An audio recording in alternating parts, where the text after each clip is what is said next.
Bon, vous aimez les dents de la mer? Vous aimez Twister? Eh ben c'est parfait, parce qu'aujourd'hui, c'est Sharknado. C'est parti! Ah, ce Sharknado. Je crois que c'est l'un des nanars qu'on m'a le plus demandé de traiter sur la chaîne. Du coup, félicitations, vous êtes arrivés à vos fins. Vous m'avez motivé à voir cet étron. Enfin, ce film.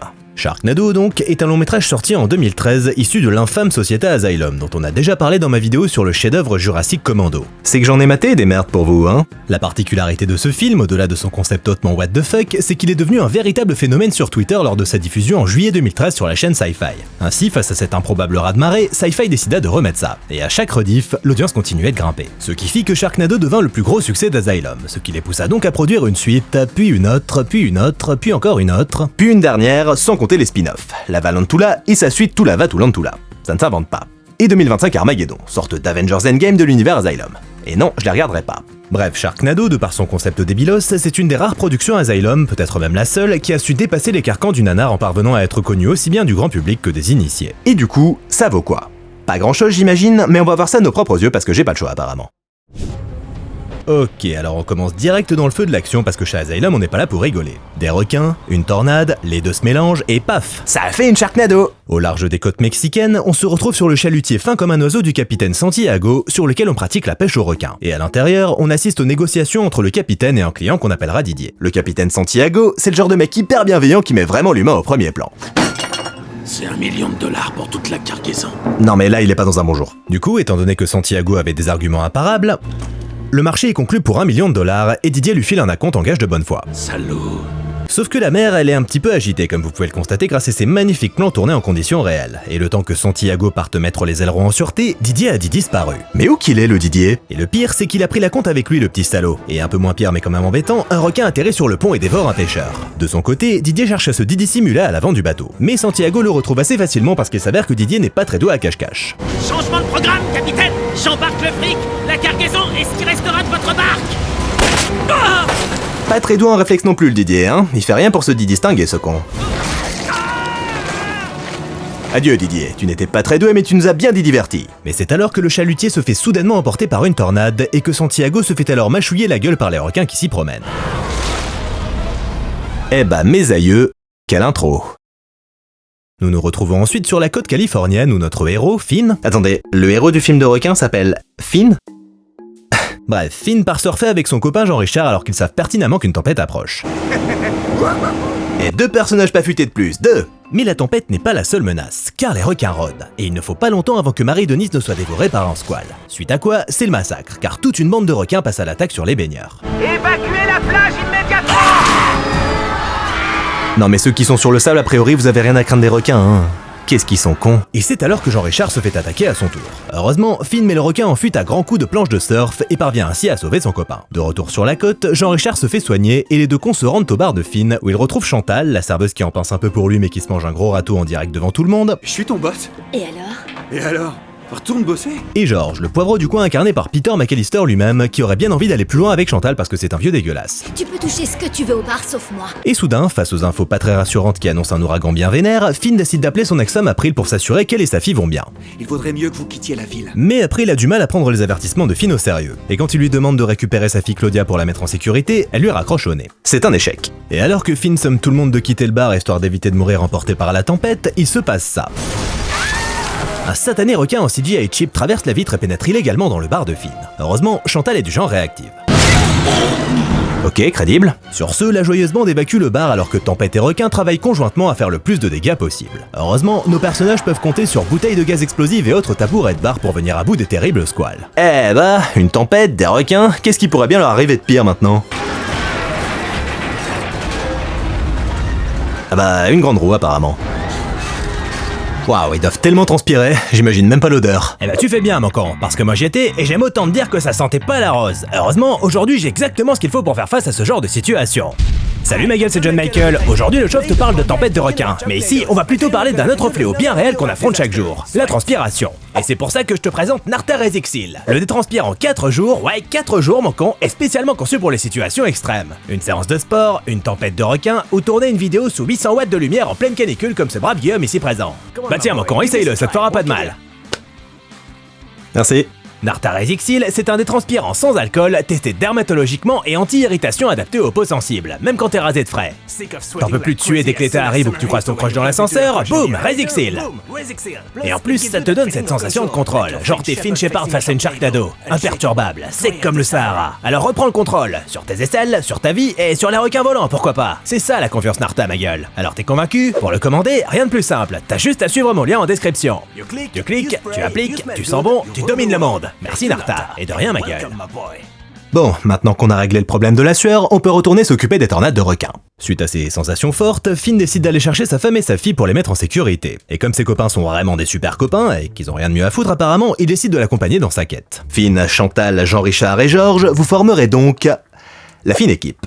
La fine équipe prend donc la route direction Beverly Hills, se frayant un chemin entre les requins qui envahissent les rues à cause des intempéries. Sauf qu'ils finissent par tomber sur plusieurs véhicules arrêtés. Et pour cause, de puissantes vagues submergent la chaussée. Et comme si ça suffisait pas, les requins débarquent. Du coup, la fine équipe part jouer les bons samaritains en aidant la veuve, l'orphelin... Aidez-moi à sortir mon chien de là! Et le chien. Et pour sauver le chien, c'est Georges qui intervient en se munissant de son propre fidèle compagnon à quatre pattes, son tabouret de bar. Bravo Georges, une bien belle action qui te garantit une place de choix au paradis.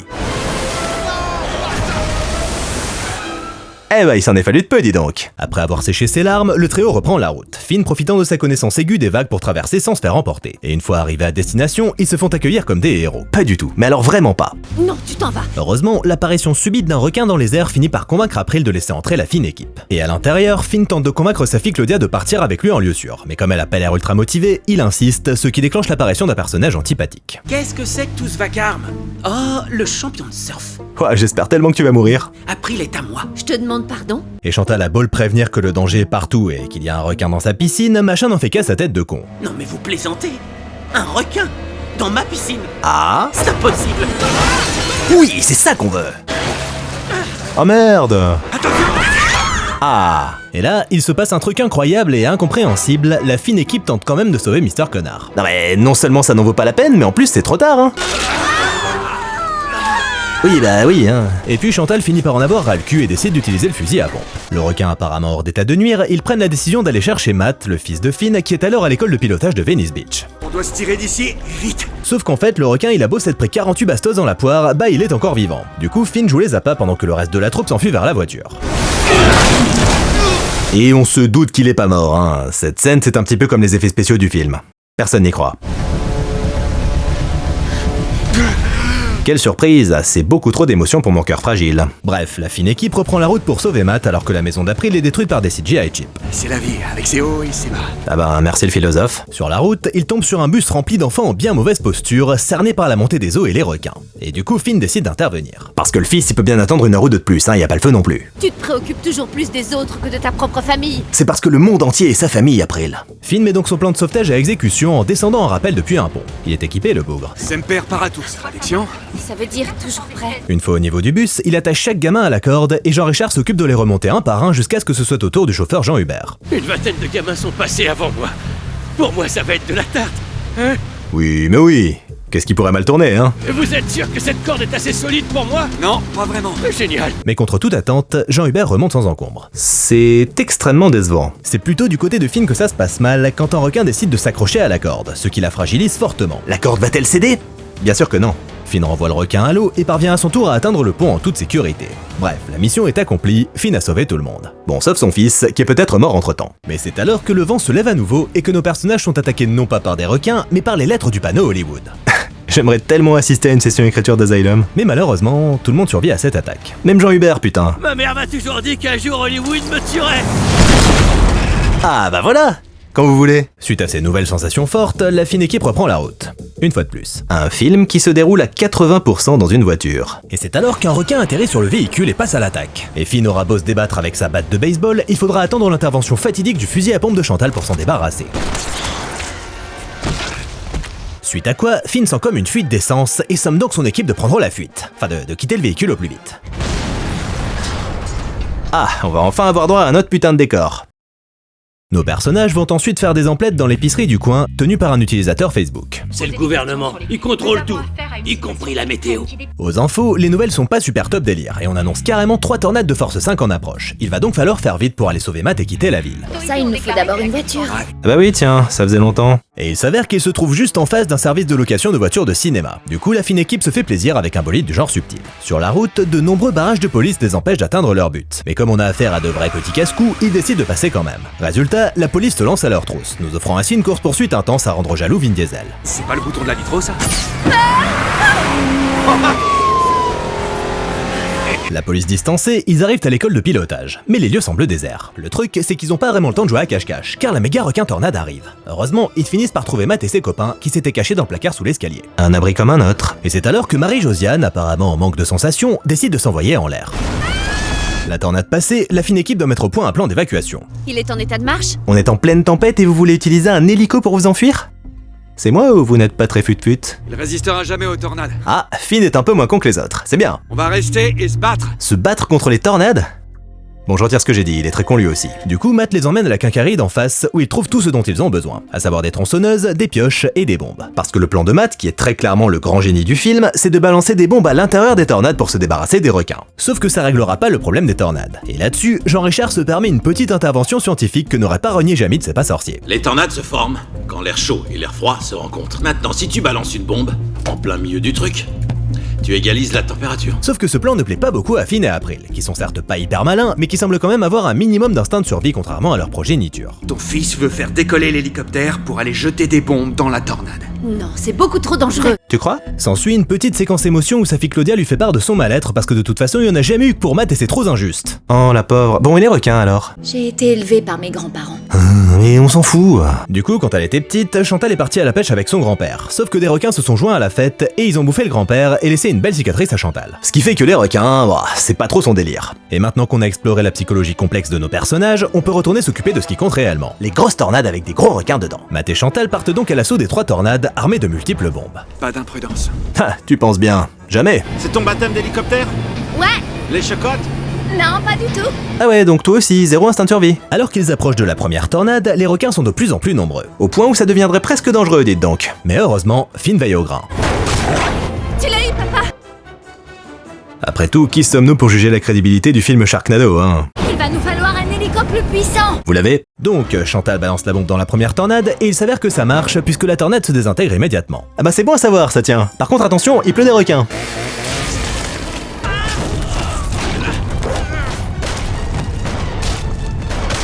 Ma foi. Matt et Chantal s'attaquent ensuite à la deuxième tornade qui se rapproche dangereusement de l'aéroport et emporte avec elle ce pauvre Jean-Richard. Et c'est un nouveau succès pour le duo car la deuxième tornade s'évapore à son tour. Et que donc... Il pleut des requins! Et il pleut des requins partout. Sur les pylônes électriques, sur Jean Patoche, dans les piscines des maisons de retraite, encore sur Jean Patoche.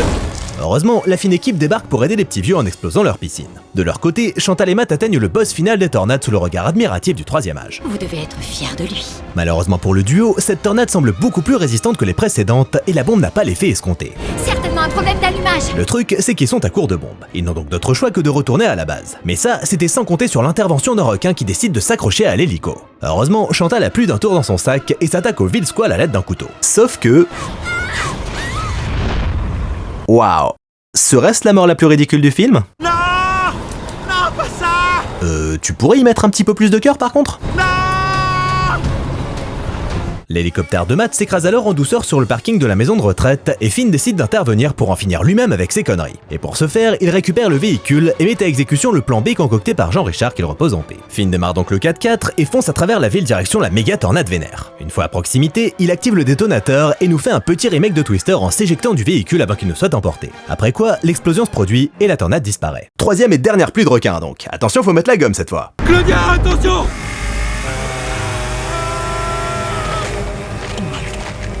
Eh ben je ne suis pas déçu. Non, pas lui. Séchez vos larmes, bande de débiles. Papa n'a pas dit son dernier mot. Et oui, il s'avère que Finn a survécu. Et surprise, il ramène Chantal avec lui. Je le crois pas. C'est un vrai miracle. Et c'est ainsi que suite à toutes ces sensations fortes, Chantal et Matt se rapprochent, Rejetée par le père, elle se console dans les bras du fils. Pas du tout chelou l'histoire. et après les Finn se rabibochent. Le tout alors que les nuages se dissipent et que le soleil pointe enfin le bout de son nez. Sacrée journée. Ah bah oui, tu m'étonnes, c'est pas tous les jours qu'on survit à une tempête de requins. Ok, donc c'était ça Sharknado. Eh bah j'avoue que j'en attendais mieux. On est vraiment dans les tréfonds des prods Asylum. C'est fauché, sans intérêt et rarement généreux dans la connerie. Franchement, la moitié du film, c'est une bande de clampins dans une bagnole. J'ai connu des nanars plus amusants, hein. Même l'attaque du requin à 2 têtes était meilleure, parce que lui au moins il assumait son statut de plaisir régressif, alors qu'ici y a rien à se mettre sous la dent, c'est juste creux et mou. Bref, pour résumer, Sharknado, c'est beaucoup de bruit pour rien. Mais si vous aimez les films de requins, je vous recommande d'aller jeter un œil à la collection Requins en vue accessible gratuitement sur France Télévisions. Vous y trouverez Sharknado à vos risques et périls, mais aussi The Reef, beaucoup plus digeste, et sa suite. Merci à tous d'avoir regardé cette vidéo, j'espère qu'elle vous a fait marrer, n'hésitez pas à commenter, liker, partager, vous abonner si c'est pas déjà fait, venir me soutenir sur Tipeee ou m'acheter un superbe t-shirt John Michael Advertising sur la boutique en ligne. Quant à moi je vous dis à bientôt, salut!